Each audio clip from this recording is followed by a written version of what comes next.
तो बात उस समय की है जब स्वामी विवेकानंद अपने लोकप्रिय शिकागो धर्म सम्मेलन के भाषण के बाद भारत वापस आ गए थे। अब उनकी चर्चा विश्व के हर देश में हो रही थी।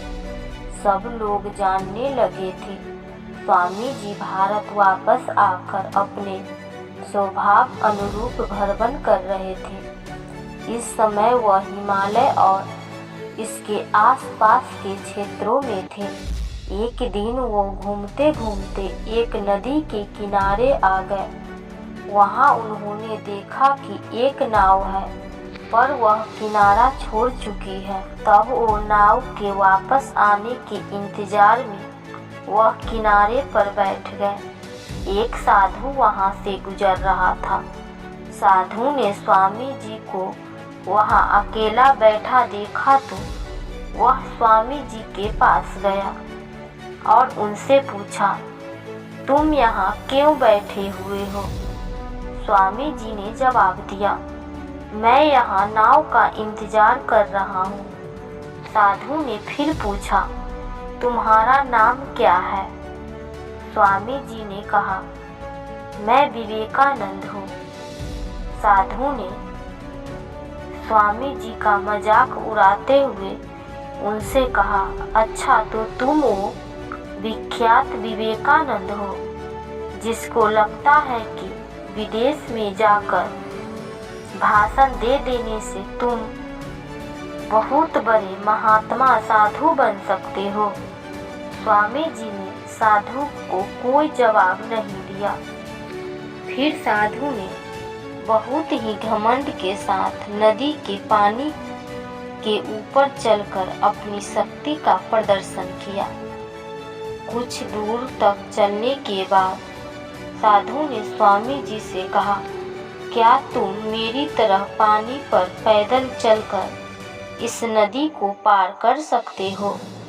स्वामी जी ने बहुत ही आदर और विनम्रता के साथ साधु से कहा, इस बात में कोई शक नहीं कि आपके पास बहुत ही अद्भुत शक्ति है, लेकिन क्या आप मुझे यह बता सकते हो कि आपको यह असाधारण शक्ति प्राप्त करने में कितना समय लगा?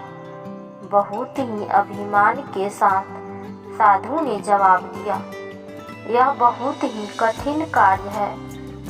मैंने 20 सालों की कठिन तपस्या और साधना के बाद यह महान शक्ति प्राप्त की है। साधु का यह बताने का अंदाज बहुत ही अहंकार भरा था। यह देखकर स्वामी जी बहुत ही शांत स्वर में बोले, आपने अपनी जिंदगी के 20 साल ऐसे ही विद्या को सीखने में बर्बाद कर दिए।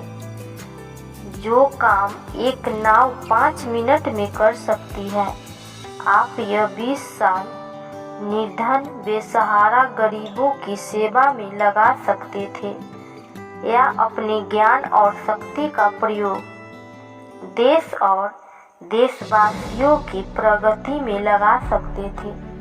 परंतु आपने अपने 20 साल सिर्फ 5 मिनट बचाने के लिए व्यर्थ कर दिए। ये कोई बुद्धिमानी नहीं है। साधु सिर झुकाया खड़े रह गए और स्वामी जी नाव में बैठकर नदी के दूसरे किनारे चले गए। कहानी से सीख। इस प्रकार इस कहानी ने हमें बताया कि ज्ञान और शक्ति का सही प्रयोग आवश्यक है।